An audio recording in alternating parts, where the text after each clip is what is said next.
ನಮ್ ರೋಡ್ ಕತೆ ಗೊತ್ತಾ? ನಾಯಿ ಎಮ್ಮೆ ಹಂದಿ ಕೋಳಿ ಬಂಡೆ ಗುಂಡಿ ಹೊಂಡ ಬಾವಿ ರಸ್ತೆ ಮಧ್ಯೆ ಎಲ್ಲ ಇದ್ರು ಹೊತ್ಕೊಂಡೋಗ್ತಾರೆ.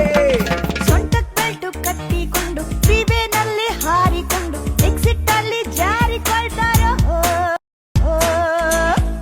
ನಮ್ಮೂರಲ್ಲಿ ಹಂಗೇನಿಲ್ಲ, ಟ್ರ್ಯಾಕ್ಟರ್ ಲಾರಿ ಎತ್ತಿನ ಗಾಡಿ ಏನೇ ಬರ್ಲಿ ಹತ್ಕೊಂಡ್ ಹೋಯ್ತಾರೆ.